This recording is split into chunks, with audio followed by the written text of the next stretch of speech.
ਤਲਾਬ ਪਾਣੀ ਦਾ ਫਾਰਮ 'ਚ ਹੀ ਬਣਾਇਆ ਹੋਇਆ ਹੈਗਾ ਤੇ ਇੱਥੋਂ ਇਹ ਪਾਣੀ ਸਪਲਾਈ ਸਾਰਾ ਕਰਦੇ ਆ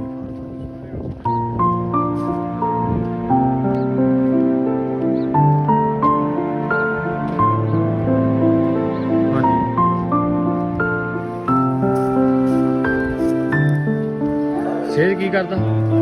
ਸੇਜ ਕੀ ਕਰਦਾ ਸਾਗ ਤੋੜਦਾ ਹੈ ਸਾਗ ਆਜ਼ਾਦ ਤੂੰ ਵੀ ਸਾਗ ਤੋੜਦਾ ਹੈ ਲੱਗੇ ਪਏ ਸਾਗ ਤੋੜਦਾ ਇਹਦਾ ਸਾਗ ਮਿਲਿਆ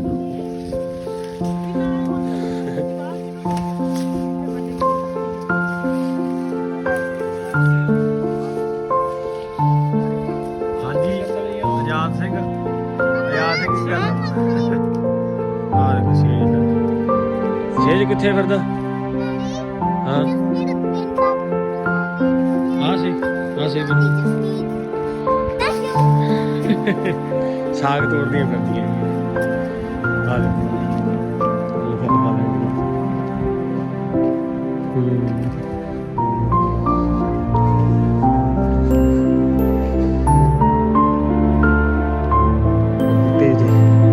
ਗਰਮੀਆਂ 'ਚ ਲੱਗਣਗੇ ਅੰਗੂਰ ਲੱਗਣਗੇ ਗੁੱਛੇ ਨੂੰ ਹੁਣ ਤਾਂ ਸੁੱਕੇ ਹੀ ਪਏ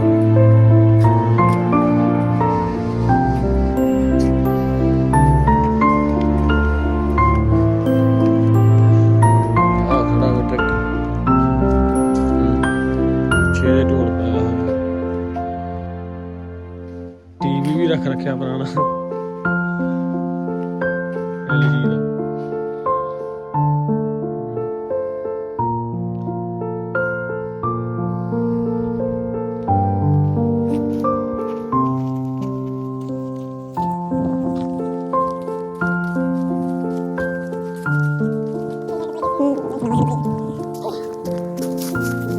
ਲਓ ਬਈ ਹੁਣ ਆਪਾਂ ਨੂੰ ਫਿਕਰ ਆਪਣਾ ਮੁੱਕ ਗਿਆ ਹੁਣ ਲੇਬਰ ਆ ਗਈ ਆਪਣੀ ਬਿਹਾਰ ਤੋਂ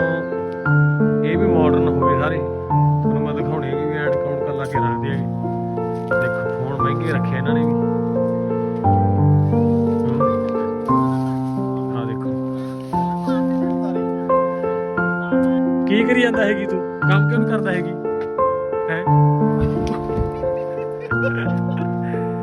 ਤੂੰ ਸਾਤਰੇ ਤੋੜ ਕੇ ਮੇਰੇ ਮਾਰਦਾ ਹੈਗੀ ਚਿੱਟਾ ਕੁੜਤਾ ਪਜਾਮਾ ਪਾਇਆ ਹੋਰ ਨਾ ਖਰਾਬ ਕਰਦੀ ਬੂਟਾ